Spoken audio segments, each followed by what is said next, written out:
If you need help on defense in college football 26, don't worry, I'm here to help you. Now, defense can seem very overwhelming and complicated at times, especially in this game because it is a very offensive focused game. And sometimes no matter how good you are or what you know, it's going to be hard to play defense. But you want to make sure that you're nailing the basics and fundamentals to give yourself the best chance to get stops. And there were some really good new mechanics added this year, so we're going to go over those as well. The first thing you want to do as a beginner especially is you want to match personnel on defense. So when the CPU or even your human opponent calls a play, a box is going to pop up on the screen and it's going to let you know their personnel. You want to wait to see what their personnel is before you pick your defensive formation. If their personnel has 2 wide receivers, for example, you're going to want to look at a 4-2-5 formation or a 3-4 or a 4-3 or a 4-4 because you want to make sure you're matching cornerbacks with their wide receivers. If they're coming out in a 3 wide receiver set, you're going to want to look at a 3-3-5 defense or a nickel defense because this is going to give you a third cornerback to match the third receiver. If they're coming out in a set that has 4 receivers, you're going to want to look at dime or dollar defenses because this gives you a 4th cornerback. And this is an example as to why. If they're coming out with 3 receivers, you want to make sure you have 3 cornerbacks. Otherwise, the guy that's going to be manned up on one of the receivers is going to be a linebacker or maybe a safety, and that can create a mismatch, especially in man defense.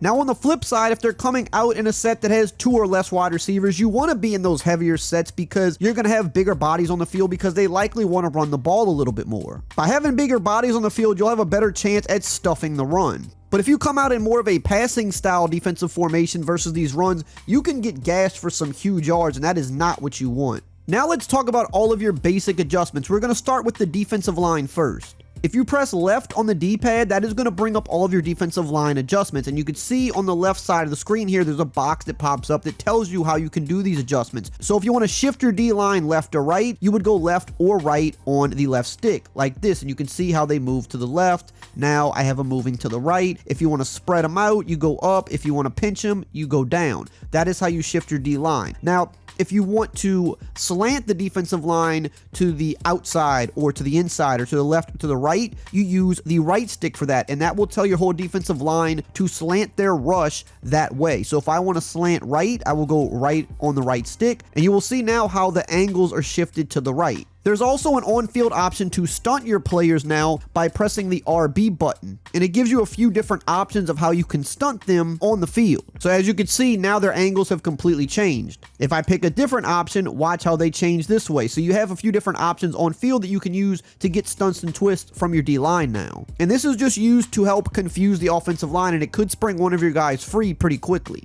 Hey, really quickly, I do want to let you know that I do have a membership that I offer where I post all of my ebooks and my highest level offensive and defensive tips and schemes. Right now, for a limited time, you can get 40% off of a yearly membership, which literally gives you multiple free months with code CFB40. And if you rather just subscribe month to month, you can always get 50% off your first month with code CFB50. Now let's talk about linebacker adjustments. If I go right on the D-pad, that's going to bring up my linebacker adjustments, and they're going to be similar to the D-line. For example, if I want to shift them left, right, spread them, or pinch them, I just use the left stick for that, as you can see. Now on the right stick, the options are going to be a little different because they're linebackers. So if I want to put them all into a zone, I press up on the right stick and then they will go into zone coverage. If I want to blitz all of my linebackers, I go down on the right stick and you will see now they're blitzing. However, if I just want to blitz one of the linebackers, I could go left on the right stick, for example, and that's just going to blitz my Sam linebacker. And the same thing would apply if you wanted to just blitz your Will linebacker. And this year you can show blitz with just your linebackers. In the past, you would have to show blitz with the whole defense, but now if you press right on the D-pad to pull up your linebacker adjustments, then select the RB or R1 button, notice how your linebackers will come into the gap and they will show blitz. You can get creative with this. You could actually blitz them and this will put them closer to the line to help confuse the offensive line, or you could keep them in zone, but it'll look like they're blitzing. So then when you hike the ball, they drop back into coverage, and this could help confuse opponents. Hey, if you're still here at this point of the video and you haven't subscribed yet, you might as well go ahead and subscribe because clearly you're enjoying the content, and that way you will stay up to date on all the best college football 26 tips all year long to help you win more games. Now let's talk about the secondary adjustments. So for this, you're going to press the Y or triangle button, and you can see that we have some different options here. If we want to give cushion, we go up on the left stick, and that is going to back our defense up a little bit. If we want to press, we go down on the left stick. Now, really the only time I recommend pressing the defense is if you're playing man with safety help over the top or cover 2, because otherwise you do run the risk of potentially getting beat deep too easily. Now, you can also shade your defense, and they have done work with that this year, so they should work even better. If you want to shade shade over top, you would press up on the right stick. If you want to shade inside or outside, you would go left or right on the right stick. Just look at the options in the box. It'll tell you which way to move your right stick. If you want to shade underneath, you go down on the right stick. Now keep in mind, when you shade over the top, that's going to tell your defense to bail out a little bit more. So sometimes you may press your defense, but then actually shade them over top. So you're giving the look that you're going to press, but they'll actually bail out, and that could throw off the timing of your opponents. You might want to shade to the outside if someone's consistently beating you with corner routes, or to the inside if someone's constantly beating you on slant routes. But one of my favorite adjustments is the shade underneath, and let me show you why. I'm going to have a drag route here on this play, and we're just going to be in a standard cover 3. It could be a cover 2 zone as well, anything like that. And one thing people struggle against sometimes is stopping drags. As you can see, it's really easy underneath 6, 7, 8 yards, sometimes more. We're going to run it again here to show you. It's going to consistently get easy yards underneath because our zones are playing standard right now. So they're playing in the areas that they're supposed to. However, if I'm getting tired of someone spamming drag routes on me, I can press Y or triangle and then down on the right stick to shade underneath. Notice how now there's hard flats on the field because they're going to play more aggressively. Also, the 2 hook zones, the yellow zones in the middle, they're going to play a little lower than they were before. So now when I try to throw this drag, I want you to watch what happens. Watch how they're right on top of this, and now we got 1 to 2 yards. Same thing with routes to the flat. So here against this standard cover 3, watch, I'm going to throw this little flat route. I'm going to pick up 4, maybe 5 yards if I fall forward. Nothing crazy, but that can still be a backbreaker in short yardage situations like a 3rd and 2, or it can allow an opponent to dink and dunk you down the field. Now, once again, I'm going to shade underneath. You can see we have the hard flats on the field now, and then I want you to watch what happens. It looks like it's going to be open, but watch how the defender clamps down immediately and he gets no yards. Shading underneath is one of my favorite things to do in this game because if someone's picking up easy yards underneath, you pull this out of nowhere, especially in a big situation, and you end up limiting their yards or getting interceptions. Typically, I use underneath shade with cover 3, cover 4 style defense. Sometimes I'll use it in a cover 2 as well, but it's a little riskier in a cover 2 because you can give up some deep yards down the sideline. Now let's talk about individual adjustments. So if you put your cursor under any specific player, we're going to use this linebacker here, we can individually adjust him by pressing A on Xbox or X on PlayStation. And you can see this pulls up our box here with a bunch of different options. So if I want to put him in a middle third, for example, I can go up on the left stick and you can see that he is now in a middle third zone. If I want to put him into a curl flat, I could go right on the left stick and now he's in a curl flat. If I want to put him in a QB spy, I go left on the right stick and now he's in a QB spy. I can put him into man coverage by going up on the right stick and then selecting the icon of a player I want to man him up. So maybe I want extra help on the slot. I can press Y and now he's manned up to the slot. You can do this on the defensive line as well. As you can see, press A or X and then up on the left stick, for example, now he's in a vertical hook. Or I can drop him into a QB spy himself. If he's a fast defensive lineman and I'm trying to contain a fast QB, I could drop him into a spy. I could even get on this outside corner here if I want to switch him. I could drop him into a cloud flat, for example. Now, of course, this will leave us vulnerable deep, but I'm just showing you examples. I could put him into man coverage on this outside guy if I want him just strictly manned up. I could even blitz him if that's what I want to do for whatever reason. I have a bunch of options. Same for a safety. I can go to the safety. Every player is going to have different options based on how they're lined up on the field, but you can put these guys into all these different assignments. You know, if I want to blitz the safety from way back here, like I would never do that, but just showing you, you can do that. You have freedom to put these players in mostly what you want. Now, there is a quicker, more advanced way to do this called quick adjustments. So, for example, let's say that you like to control the linebacker every play. This is the guy you're going to be on. You're going to be trying to read the run or defend passing lanes with the linebacker. But let's just say you want to adjust a cornerback, for example, and you don't want to go all the way out here to put him into an adjustment. Because what if the ball gets snapped and now you're stuck out here on the cornerback? You don't want to be there. If you get better with adjustments and you get quick at this, you can actually quick adjust by pressing the Y or triangle button twice. And what happens here is this allows you to select any of these secondary defenders. So for example, I'm going to select the X cornerback and then I can drop him into, let's just say I wanted to put him in a cloud flat for whatever reason. I go down on the left stick and you can see he's now in a cloud flat and I never had to go over there to put him into that zone. So what quick adjusting allows you to do is adjust your players in the secondary while still remaining on, you know, your linebacker or your D-line if you're a D-line user, and you will never get snapped being on a guy that you're maybe less comfortable being on, right? Because you don't want to be stuck having to control the cornerback on a play because that is a position that for most people is going to be a lot more uncomfortable. You'd rather be on a linebacker just kind of patrolling the middle of the field. So quick adjustments allows you to do that. Now, one of the most important adjustments you're going to need to know is how to contain a fast QB. Somebody like Lenore Sellers right here, if someone's using South Carolina, they're going to try to run all over you. Now, one of the ways typically is going to be to QB contain by pressing the RB or R1 button and then the LB or L1 button, which puts your outside pass rushers in contain. But just keep in mind, this can be wonky and it doesn't always work that good. When it works great, they'll lose yards if they try to scramble, but sometimes they don't work at all. It's just kind of one of those weird things. So what I propose that you do is put a fast player into a QB spy. Now that can be somebody even on your D line. If you have a fast edge rusher, you can put him in a spy, or a fast linebacker. Now to do this, you get on whichever player you want to put in that spy. You press A or X and then left on the right stick, and you'll see that he'll be in this little orange assignment here. That means all he's going to do on the play is follow the QB. If the QB stands in the pocket, he's going to stand right here in the middle of the field. But if the QB starts roaming left or right, he's going to follow him left or right. So if I try to scramble out with Lenore Sellers here, watch how he is following me the whole way, and I cannot get past him because he's fast and he's tracking us the whole play. Whereas if there's no spy on the play, look how easily I can just get outside of the pocket and get easy yards. So when it comes to adjustments, if you're a beginner, the most important things that we went over here that I think everybody should be using is shading down defense to stop those drag routes, using QB spies to stop fast QBs. And another easy one, if you're just worried about the run, is you can easily pinch and crash your defensive line down. So remember, defensive line adjustments is left on the D-pad, and then if we want to pinch them, down on the left stick. If we want to crash them down on the right stick. And this can just be helpful if someone's trying to run up the middle a lot. These are some of just the easier adjustments that even if you're more of a beginner, you should be able to handle pulling these off before they snap the ball.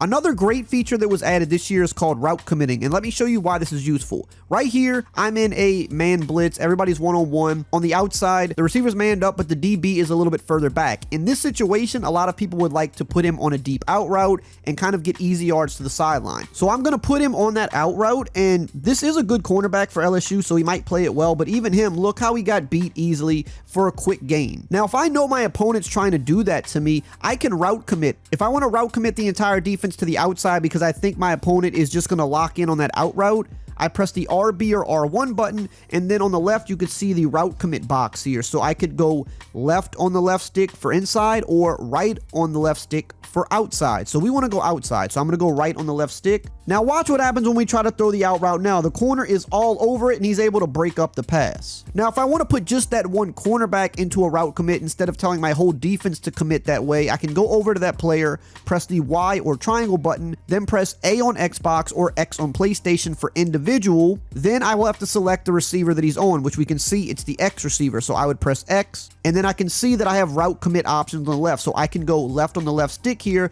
to only shade him to the outside. The next thing we're going to talk about is run committing and pass committing. So if you want to run commit or pass commit your defense, you press the RB or R1 button, and you can see on the right side here it says guess play. So you can guess pass by pressing up on the right stick, you can guess run up the middle by going down on the right stick, you can guess run left or run right. So if you really think your opponent's running the ball, for example, you can run commit the defense. Usually I just run commit up the middle instead of left or right because I find that left or right doesn't really make much of a difference. So if I think my opponent's running the ball here, I will run commit up the middle. Now typically if I'm doing this, I'm going to play on a safety just in case it's a pass. I want to be able to get back into coverage, but also if it's a run, I can help out. And you'll just notice how the defense attacks the run a lot more aggressively here. I just fill the gap right there and the running back gets no yards. But keep in mind, this can be a bit risky, especially in the middle of the field, so I don't recommend doing it too often because if you run commit and they pass, you can see you're leaving a lot of space open in the middle of the field for some big yards. The best times to use run commit is if it's a 3rd and short, 4th and short, and you really are sure they're going to run the ball, or really on the goal line is a great place to use this because there's limited space to work with anyway, and typically people aren't going to be passing, and even if they are, it's still going to be hard to pass even versus a run commit because there's only so much space to operate with. Now, pass committing, on the other hand, is really useful for multiple reasons. Number one, if it's an obvious passing situation like 3rd and long, 4th and long, or even if it's like a 3rd and 7 and you're pretty sure they're not going to run the ball, you can pass commit by doing the RB, R1, and then up on the right stick. And what this does is it just tells your defense to focus on the pass, but this is good for your pass rushers because typically that helps them get off the blocks a little bit quicker because they're focused on just kind of pinning their ears back and getting to the QB. Now, the place where pass committing is really helpful is versus play action. So right here, I'm going to run a play action versus just a standard defense. Notice how the defense kind of bites more on the run. We're able to pick up some easy yards. Our coverage did okay. They didn't overplay the run, but the pass rushers did. Now here I'm going to do my pass commit. Now when I go to play action, watch what happens. He's not biting on the run. Now I have to run for my life, and it's not going to end well. Now let's talk about all of the basic coverages you need to know about. At the play call screen, you can go over to concept by pressing RB or R1, and this will show you the different types of coverages. Now cover 2 man is going to be one of the first things you need to know about. This is going to be probably the safest coverage in the game. Everybody is manned up across the board, and you have 2 deep safeties over the top to help with deep passes. Now, in this year's game, I find man defense to be pretty good, especially if you have good cornerbacks. So this can be a really good base coverage to stick in. You're basically just going man on man, and you're hoping that your pass rush can get home. But again, remember to match personnel. So if they're coming out in 3 receivers, come out and cover 2 man out of a nickel set. The next coverage we need to know about is cover 3. This is another pretty safe coverage, and it's one of the best zone coverages you can run for a beginner because you're going to have 3 deep zones, which should theoretically keep you safe from deep passes. You're basically going to force your opponents to try to dink and dunk you with quick passes to the flats or try to thread the needle through the seams, which can be hard if you're not an advanced player. Now, keep in mind when calling a cover 3 defense, you want to typically try to call cover 3s that are either cover 3 skies or occasionally mixing in a cover 3 cloud. You don't want to use cover 3 match because while it is a good coverage, it is called a matching coverage, which is a much more advanced defense. And if you don't understand how match works, I myself don't fully understand how it works. And even if you do understand how it works, sometimes in the game it can be a little wonky. You're going to be better off staying away from that. So use cover 3 sky or cover 3 cloud instead. Another good style of defense is cover 2. Now, in your playbooks, it's going to typically be called Tampa 2 is what you're going to want to look at. There's a bunch of different versions of this. You have cover 2 invert, you have Tampa 2, you have cover 2 hard flat. Typically, I would suggest use Tampa 2. That is going to be your most basic base coverage. This is going to force your opponents to try to dink and dunk you under the middle for like 3 to 5 yards, or they're going to either have to try to take a deep shot down the sideline between the cornerback and the safety, which again, if you're not a great player, that can be a hard timing pass to connect on. Now, where cover 2 hard flat can come in is if you're literally trying to defend the hard flat area. If you're tired of them dinking and dunking you and you want to play very aggressively, but you can achieve this by shading your defense. So usually I will just come out in a Tampa 2, and if I decide I want to shade, I will just shade my defense underneath like I showed you earlier. Now, I would stay away from cover 4 for most beginners just because most of the cover 4 coverages in the game now are now matching coverages. And again, if you don't understand match, you kind of want to stay away from this because you'll give up huge touchdowns if you're calling it versus the wrong formations. However, if you do see cover 4 drop in the name, like this play here in the middle, that's okay to run because that is a spot drop cover 4. This, I think, can be useful. You're only going to have 3 players rushing the passer, so that means the QB might have some time to throw, but with that extra defender on the field, a lot of people do struggle to go against this style of defense. Just make sure if you're using cover 4, use cover 4 drop. Don't use quarters, don't use palms, because that's going to match and it can be very difficult. The last thing I want to go over here is the man blitz, because if you're trying to create pressure, this is going to be the best way to do that for a beginner. You can go to man blitz, and what you want to do is you want to look at plays that have 6 red arrows on it. Most of these will. That means you have 6 players rushing the passer. You don't want to pick one that only has 5 or one that has 7 because that can be considered too little or just too many. You want to go the safe route and pick a play that has 6 people rushing the passer. So for example, this play here on the right, Overstorm Brave, is perfect. So you can see here we have 6 players rushing the passer. Now, why this is good to mix in on defense is because a lot of times people you're playing against, even the computer, they will not be blocking the running back. Sometimes they will, but a lot of times everybody's going out in a route. And when that's the case, you have 6 people rushing the passer versus 5 offensive linemen blocking. That means you have an extra guy who's going to come free because there's nobody to account for him. So you can see here as we snap the ball, this linebacker is unaccounted for and he hits us for the easy sack. Now to counter this, of course, you can block a running back. So now you'll see my running back's going to step up into that gap and take him out. But you can see that the pass rush was still pretty good on the play because typically when you're rushing extra guys, there's a chance somebody's going to be coming free with a block shed. But this is a good way to mix in pressure because you don't want to just play coverage every play unless your opponent is just absolutely struggling to beat your coverage defense. If you're trying to mix it up to be unpredictable, call a man blitz every once in a while and see if you can catch them napping. Now that you know about defense, you're halfway there. But if you want to really take your game to the next level, you need to check out this video right here on the screen.